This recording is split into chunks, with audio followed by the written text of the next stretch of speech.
बेकायदेशीर ऑनलाईन औषध विक्री आणि कॉर्पोरेट कंपन्यांच्या वाढत्या स्पर्धेविरोधात अखिल भारतीय औषध विक्रेता संघटनेने 20 मे 2026 रोजी देशव्यापी बंदची हाक दिली आहे. सोलापूर जिल्हा केमिस्ट अँड ड्रगिस्ट असोसिएशनच्या पत्रकार परिषदेत ही माहिती देण्यात आली. या बंदला महाराष्ट्रासह देशभरातील लाखो औषध विक्रेत्यांचा पाठिंबा असल्याचे सांगण्यात आले. संघटनेचे अध्यक्ष जगन्नाथ शिंदे यांनी सांगितले की ऑनलाईन औषध विक्री संदर्भात स्पष्ट कायदा नसतानाही काही कंपन्या मोठ्या प्रमाणावर व्यवसाय करत आहेत. त्यामुळे छोट्या औषध विक्रेत्यांचा व्यवसाय धोक्यात आला असून ग्रामीण भागातील औषध पुरवठा व्यवस्थेलाही फटका बसत आहे. दिल्ली उच्च न्यायालयाने ऑनलाईन औषध विक्रीवर स्थगिती दिल्याचा दावाही संघटनेकडून करण्यात आला.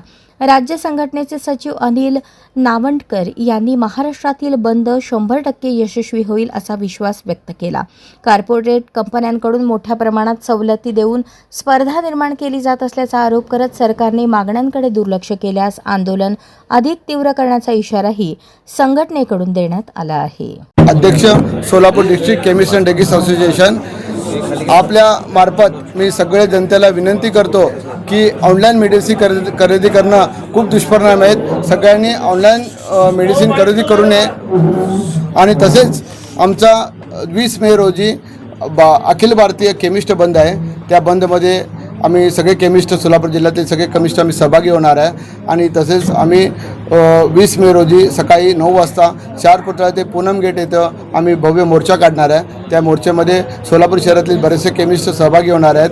आणि त्यानंतर आम्ही जिल्हाधिकाऱ्यांना निवेदन देणार आहे. आणि आपल्यामार्फत मी या सगळ्या समाजाला आणि सरकारला कळू इच्छितो की ज्यांनी जे 2 GR आणलेले आहेत, GR नंबर 817 आणि 220 हे दोन्ही GR त्यांनी पाठीमागे घ्यावे.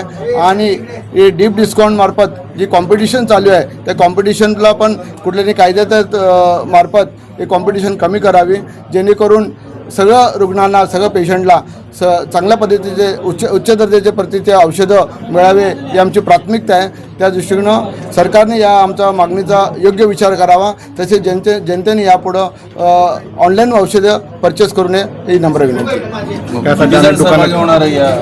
साधारणतः 4,000 मेडिकल स्टोअर सोलापूर जिल्ह्यात बंद राहणार आहेत आणि साधारणतः 500 मेडिकल मोर्चेमध्ये सहभागी होणार आहेत.